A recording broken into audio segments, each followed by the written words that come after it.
So, um, you've seen this equation already. I kind of did this in an earlier example here, but we are going to keep things simple. We know from Kepler's laws that when objects orbit, they orbit in ellipses. But a circle is an ellipse. It's an acceptable um, shape to use, and it does make the mathematics a lot easier. So we're going to stick with circles. If you want to study ellipses, well, you should take junior level mechanics. In fact, when you take junior level mechanics in physics, the very first thing you do is you start from Lund's laws of motion and you derive Kepler's laws of motion. It's the very first thing you do in that lecture. And it's kind of cool to see how the laws of motion and the law of gravity turns into Kepler's equations. So anyway, so for the case here, what we're doing is we're simply setting, the force of gravity equal to mv squared over r. It's a centripetal. It's going to act as a centripetal force. You solve for your v and you get the speed here. This speed tells you exactly how fast you need to be going to maintain a circular orbit. And the only variable here to really consider is r. Okay, say you're orbiting the Earth. Well, m is set in stone, right? It's the mass of the Earth. It's 6 times 10 to the 24th kilograms or whatever it is. It's that. And then you got r. And what this shows is that the speed will drop with a inverse square root of r. But this dictates, basically, how fast you need to go for different speeds. You can't go up in space and decide that you're going to orbit at whatever speed you want to orbit. If gravity is the sole purpose for keeping you in orbit, you got to just follow what gravity tells you to do. And this is what gravity tells you to do. If you want to go faster or slower, you're going to need to have some kind of thrust in your rocket to do that. And you shouldn't do that because just let the Earth help you out, right? Right, so two satellites have circular orbits with the same radius, which has a higher speed. This is a terrible question. Terrible question, right? You already know the answer to this. It's C. They have the same speed. Why? Because you're orbiting the same Earth and you're at the same distance. The fact that one has more mass doesn't mean anything. This is equivalent, by the way, of saying I'm going to drop a bowling ball and a feather, right, with no air resistance. What hits first? They hit at the same time. This is the same question packaged a little differently, just so you know. Two identical satellites have different circular orbits, which has a higher speed. This is better, right? The one that's further away is slower. So the answer is B. Smaller orbit, higher speed. All right. Kepler's third law. Did I really do that just now? Hold on, let me just check something here. I mean, it's cool and all, but yeah, I don't know if you really. Well, you just check your homework. I'm gonna make you do homework stuff here for that. I'm not. By the way, on the homework, number 3,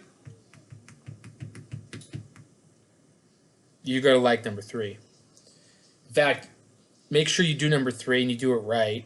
And you really, because number 3 is what you do in like 120 for like the first like month. You just do that crap over and over and over again. So taking 3, it's fun. A lot of vectors. A lot of vectors. By the way, vectors in 120. You think you liked vectors before? No. All right. So I really don't know why I'm talking about Kepler's third law, honestly. I'm just going to skip over it. Yeah. I mean, you kind of saw it. And the first example that I did was the first example. I basically did Kepler's third law. But seriously, I'm going to go on for like a half an hour if I do that. Nope. Shoot. I'm skipping over this stuff. Sorry. I mean, I know you want to hear it, but we'll be here forever. Forever. Okay, now, this is what I want to talk about here, actually. All right, so we know what the speed of a satellite's going to be in orbit. So we know its kinetic energy. Okay, 1/2 mv squared, but we're going to plug in for v, the v we got for the orbits, okay, which is mg over r. So we plug that in, and we get this other expression here for kinetic energy, which is fascinating because if you look at this equation here, it looks really similar to the gravitational potential energy. In fact, you can see here is throw a negative sign in the front, take out the factor of 2, and you basically have the gravitational potential energy. So we can make this really profound statement down here. Now remember, this is circular orbits. Okay, if you have elliptical orbits, you have to make some minor adjustments. Again, take some junior level physics and you'll learn how to do that there. It's not really a big deal, but you got to know some higher level math to do it. So we have this beautiful relationship here that the kinetic energy is related to minus 1/2 the gravitational energy. That's fascinating. That is amazing that that works that way, because check out the equation down here.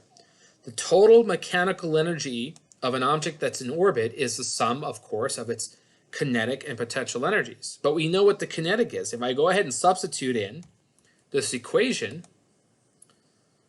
what the kinetic energy is in terms of the potential energy, we find that the total mechanical energy is simply 1/2 its gravitational potential energy. So in a way, if we're trying to do energy problems with things in orbit, we can effectively ignore the speed of the object. The only thing that ultimately determines the mechanical energy of the system, or the overall energy of something that's in orbit, is basically just the value of R. That's it, because R dictates V,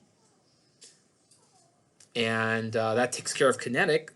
And so ultimately, both kinetic and potential are dependent on R. So that means the total mechanical energy is just R. And that is good because it makes the problems a lot simpler to do. That's it. A lot simpler to do. So we'll do an example and you'll see that. Okay, this is, I said all this stuff before. All right, so this is a good example of this. So we have our rockets here, and we got our rocket that's up at this initial orbit here, which is determined by the circle that's given by R1. And we'd like to send this up to a higher orbit, right? And so what that does is it requires you to kick this into a faster speed. If you have a faster speed, you're going to increase the size of your orbit here, actually. So by having thrust, you're going to be able to get outside of the circular orbit, and you're actually going to maintain an elliptical orbit for a time. And then you sort of kill the thruster here. Oops, sorry. And you do another kick that takes you out of orbit 1 and then puts you into orbit 2. So a second kick will take you out of the elliptical orbit and put you into a circular orbit.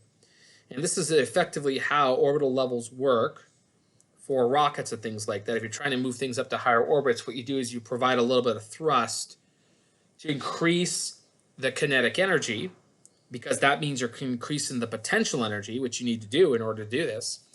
And you basically requires to kick the rockets on 2 different times, such that you maintain the same system energy. So you kick once up here and you kick once down here, and then you will maintain this 1/2 UG value for the system energy that you need to propel yourself. Right? So let's do an example of that. I think this is my last thing I'm going to cover. Okay, I guess it wasn't that bad. I didn't go on for too long. I could have.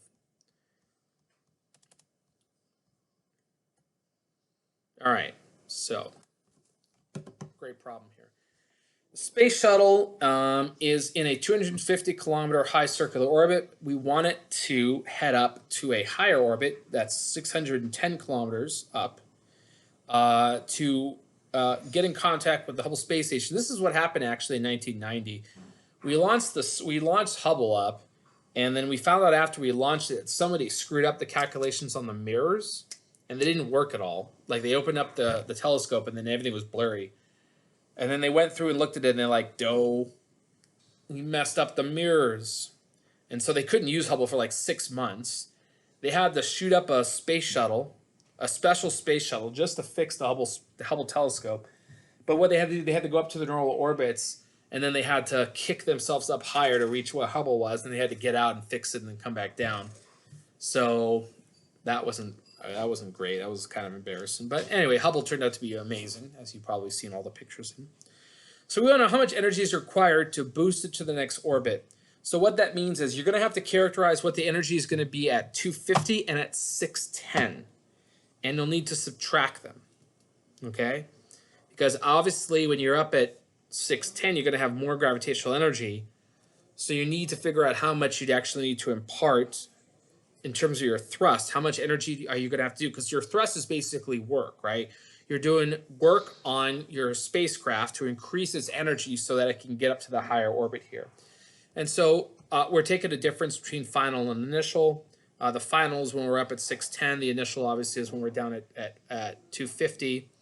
And so you just need to work out these numbers here. So you can factor out the G's and the M's and everything, take that stuff out. And we find that the difference here is around 1.2 times 10 to the 11 joules, which is an enormous amount of joules. By the way, just take note right here. I highlighted this a couple times in this problem here, but when you put the R's in here, you need to include the radius of the Earth. You can't use the numbers that are here. You'll still do it. Trust me. No offense. But you should not do it. Make sure you put in the... because what you'll do is if you do this, you'll find that the energy doesn't make any sense. It's going to be like way too big. I mean, this is already huge, right? This is huge. But we're talking about orbiting the Earth. And that's not easy to do. Anyway, so what is this? This is 120 billion joules. Right? 120 billion joules. Okay, I think that takes me to the end of this. It does. So let me stop my video, actually. I'll put this up.